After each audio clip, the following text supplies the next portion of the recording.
Good evening, everyone. Welcome to Physics Unveiled. In this particular session, we are going to deal about a very interesting problem from physics. It is related to kinematics, speed and velocity. And the problem before you can easily read. Two trains A and B headed towards each other on the same track, each having a speed of 30 km per hour. A bird that can fly at 60 km per hour flies off from train A. Suppose train A is the green train and train B is the blue train. Okay. So when they are 60 km apart and the bird starts flying towards train B. On reaching train B, it flies back to train A. So what do we need to find out? We need to find out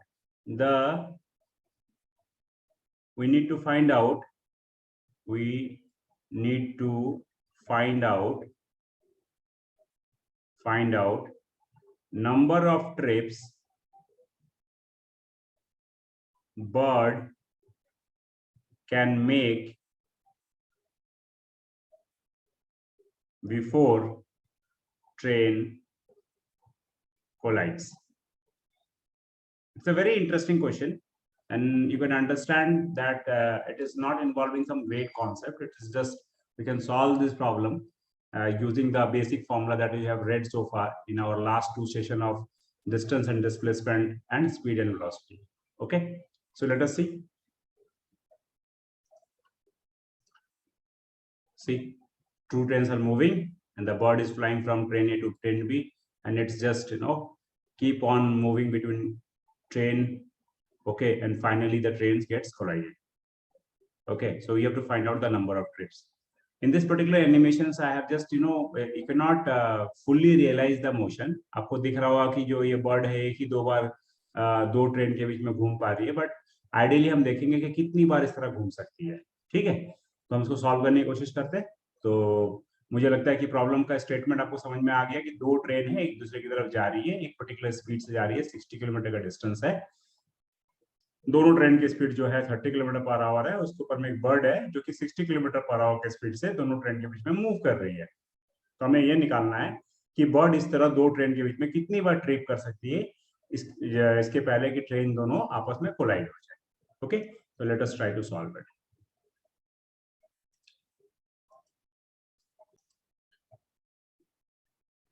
तो हमने ये समझ लिया कि basically जो problem है हमें ये डिसाइड करना है कि बर्ड जो है कितना नंबर ऑफ ट्रिप्स कितना नंबर ऑफ ट्रिप्स एक दोनों ट्रेन के बीच में करेगा कि इसके पहले कि ट्रेन कोलाइड हो जाए. अब यह समझने की कोशिश कीजिए. मैंने कुछ यहाँ डायग्राम ड्रॉ किया है. जैसे मान लीजिए जब t=0 जब ट्रिप स्टार्ट नहीं हुई थी तो बर्ड बेसिकली यहाँ से उड़ना चालू करता है ट्रेन ए से एंड ट्रेन बी को पहुंचेगा. मान लीजिए ट्रेन बी को वो टाइम t=t में पहुंच गया. तो जब टाइम t=t में पहुंच गया तो इसका मतलब ट्रेन ए भी कुछ डिस्टेंस मूव किया होगा अपने पहले पोजीशन से, एंड ट्रेन बी भी जो है अपने पहले पोजीशन से कुछ डिस्टेंस मूव किया होगा, जिसकी वजह से दोनों के बीच की डिस्टेंस जो है कुछ कम हो गई होगी. ठीक है, तो इस x1 की वैल्यू जो होगी वो 60 से कम होगी. राइट, उसके बाद मान लीजिए वो ए पे आ गया वापस से. ठीक है, एट t=t1 पे ए पे आ गया, फिर ए से उड़ना चालू हुआ. वो ए से उड़ना चालू हुआ तब तक तो क्या होगा कि वो अपने पोजीशन ट्रेन वापस से कुछ पोजीशन आगे बढ़ जाएगी, ये भी कुछ पोजीशन आगे बढ़ जाएगी. और जब मूव करना चालू किया तो कुछ डिस्टेंस मान लीजिए कि x2 का डिस्टेंस है, तो x2 की वैल्यू अब क्या होगी, x1 से कम होनी चाहिए. ठीक है, क्योंकि ट्रेन भी आगे बढ़ रही है. सिमिलरली वापस से जब b से उड़ना चालू करेगा तो इसका मतलब इस दौरान फिर से इसने कुछ डिस्टेंस ट्रेवल कर लिया होगा, इस ट्रेन ने भी कुछ डिस्टेंस ट्रेवल कर लिया होगा, तो डिस्टेंस और भी रिड्यूस हो गया होगा. तो x3 की वैल्यू जो है वापस से x2 से कम होगी. मतलब आप देख रहे हैं कि डिस्टेंस जो है दोनों ट्रेन के बीच की डिस्टेंस जो है कम होती जा रही है टाइम के साथ में. मतलब डिस्टेंस बिटवीन ट्रेन जो है distance between train during trips of bird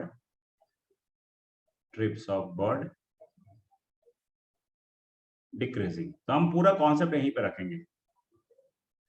ये मैक्सिमम का क्या हो सकता है, मैक्सिमम दोनों के बीच में ये डिक्रीज करते करते कहां तक जाएगा. मान लीजिए अगर x1 इस x2 इस सबको अगर हम जोड़ेंगे x3 तो क्या हो जाएगा, जीरो होना चाहिए.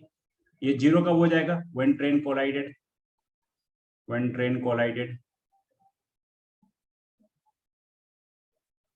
ठीक है, कि मतलब ये डिस्टेंस घटते घटते घटते घटते कितना हो जाएगा, तो घटते घटते घटते घटते जीरो हो जाएगा, तभी तक वो ट्रिप बना सकता है.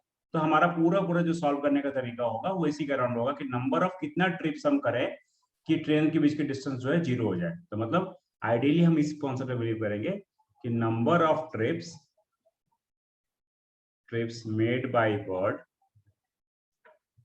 made by bird before distance between train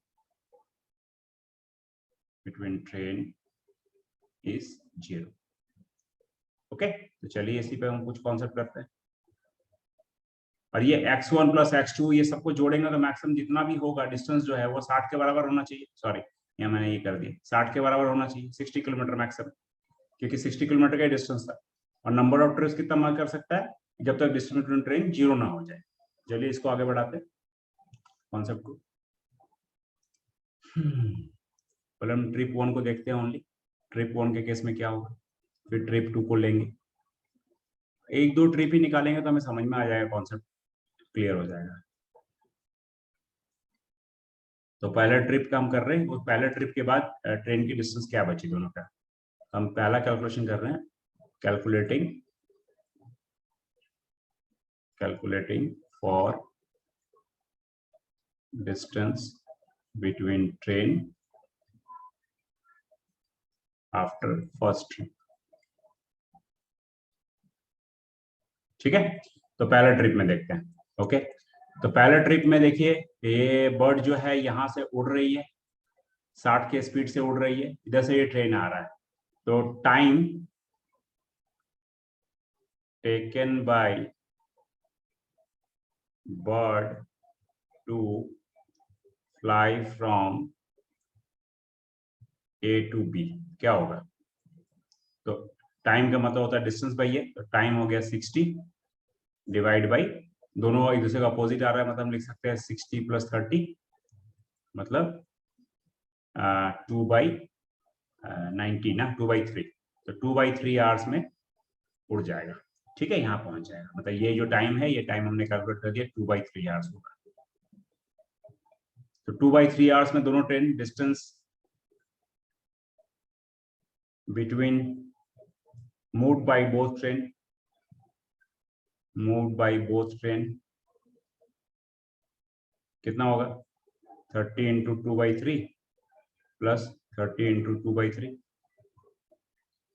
मतलब ये हो गया 2 टाइम्स ऑफ 30 इंटू 2/3, 30 इंटू 2/3, ये हो गया 10, ये हो गया 40, राइट, 40 हो गया।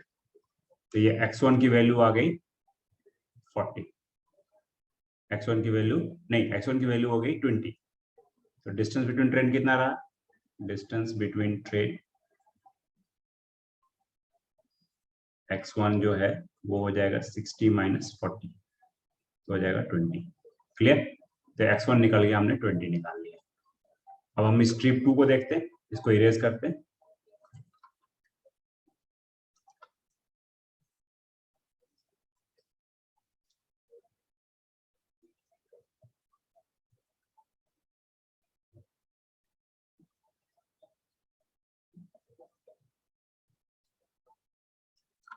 अब हम ट्रिप 2 में क्या है, अगर ट्रिप 2 में की बात करें तो ट्रिप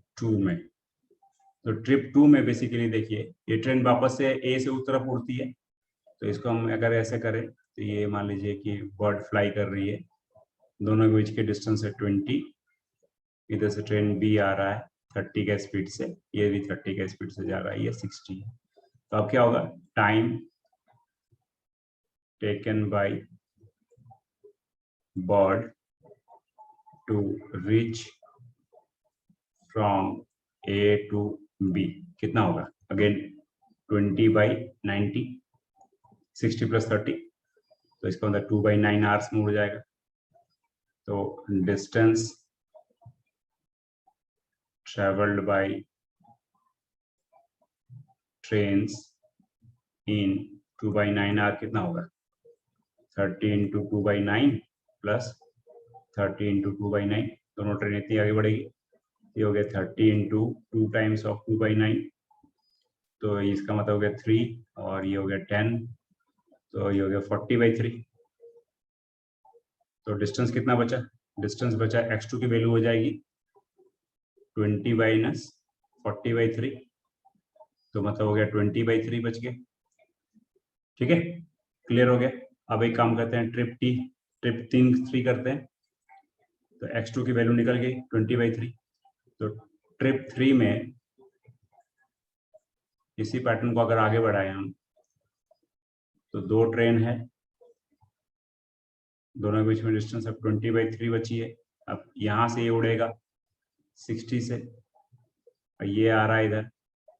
तो अब टाइम कितना लगेगा, time from B to A लगेगा 20/3/90, तो मतलब हो गया 2/27 आवर। तो डिस्टेंस ट्रेवल्ड कितना होगा, distance travelled by both train हो जाएगा, बोथ ट्रेन कितना हो जाएगा, 2/27 इंटू 2 टाइम ऑफ 30, तो इसका मतलब ये हो गया 9, ये हो गया 10, ये हो गया 40/9। तो डिस्टेंस कितना रहा, डिस्टेंस रहा 20/3/40/9, तो इसका मतलब 9 हो गया, इधर हो गया 360, 40, 20/9। तो थर्ड ट्रिप में जो डिस्टेंस है, ट्रिप थर्ड के बाद जो डिस्टेंस बचेगी दोनों ट्रेन के बीच में, जब वो यहाँ से यहाँ उड़ेगा, तो बेसिकली 20/9 है। ठीक है, ये ट्रिप 3 हो गया।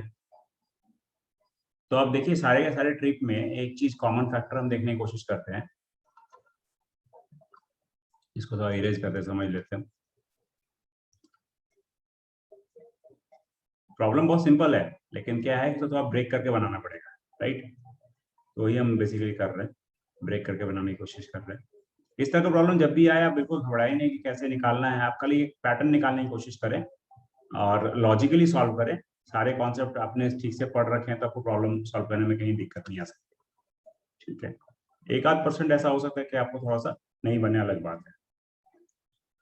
तो फर्स्ट टाइम जो डिस्टेंस बचा, पहला ट्रिप में डिस्टेंस बचा 20, फर्स्ट ट्रिप। सेकंड ट्रिप में डिस्टेंस बचा 20/3, थर्ड ट्रिप में बचा 20/9। तो एक पैटर्न दिख रहा है, तो इसको हम लिख सकते हैं 20, इसको लिख सकते हैं 20/3, इसको लिख सकते हैं 20/3²। तो अगर मान लीजिए फॉर एन ट्रिप कितना होगा, एन ट्रिप्स हम लिख सकते हैं कि 20/3 के पावर n-1 होगा। ठीक है, इसमें अगर पुट करके देखिए n की वैल्यू 0, ठीक है, सॉरी n की वैल्यू फर्स्ट ट्रिप के लिए, अगर n is number of trip, तो अगर n की वैल्यू फर्स्ट ट्रिप पुट कीजिए तो 20 आ जाएगा। n की वैल्यू यहाँ पर n की वैल्यू 1 है, n की वैल्यू 2 पुट कीजिए तो ये आ जाएगा, n की वैल्यू 3 पुट कीजिए तो ये आ जाएगा। ठीक है, राइट। तो इसका मतलब अब देखिए ये जो वैल्यू है, ये जो वैल्यू है बेसिकली क्या है, ये डिस्टेंस बिटवीन द ट्रेन है। तो distance between train after n trips is 20/3 to the power n-1. So when train collides, distance between train is equal to 0. तो मतलब 20/3 to the power n-1 का value 0 आना चाहिए। तो 0 कब होगा, जब ये नीचे वाला क्वांटिटी क्या होगा, इंफिनिटी। ये something by x by infinity is equal to 0 होता है, तो इस क्वांटिटी को इंफिनिटी होना पड़ेगा, मतलब 3 to the power n-1 की वैल्यू इंफिनिटी होनी, 0 होनी पड़ेगी, सॉरी इंफिनिटी होनी पड़ेगी, है ना। तो n की वैल्यू क्या हो गई, n की वैल्यू इंफिनाइट हो गई। तो इसका मतलब कि bird can make infinite number of trips before train collide. तो what is the meaning of this infinite in physical term. Infinite का मतलब ऐसा चीज है, देखिए ये 20/3, 20/9 इस तरह पढ़ता जाएगा वो। तो बेसिकली वो एक ऐसे नंबर पे पहुंच रहा है जिस नंबर की कैलकुलेशंस आप रियलिस्टिक वर्ल्ड में अगर देखें तो आपको करना मुश्किल होगा, यू लॉस द काउंटिंग। तो लॉस द काउंटिंग का मतलब it's a kind of infinity. Okay, तो प्रैक्टिकल वैल्यूएशन यही है, और कुछ नहीं है। Okay, so with this we are finishing this problem. I hope you must have understood the concept, and in future I'll be posting you some more problems based on this particular concept only, so try to solve it. Okay, so let us and post the solution to us. I'll give some problem in the description box itself, so you can check over there and drop your solution to us, and we'll be happy to help you. With this, we are finishing this session of Physics Unveiled, and requesting you, if you have not subscribed our channel, then kindly subscribe it, and go to our playlist and find the interesting video for your uses for class 11 right now, and share the material with your friends as much as possible, so that they can also get benefited, and help us to increase our reach to base the real user of the real motive for this challenge is to educate children of class 11 the quality education without taking any fee. Okay, so thanks for your time.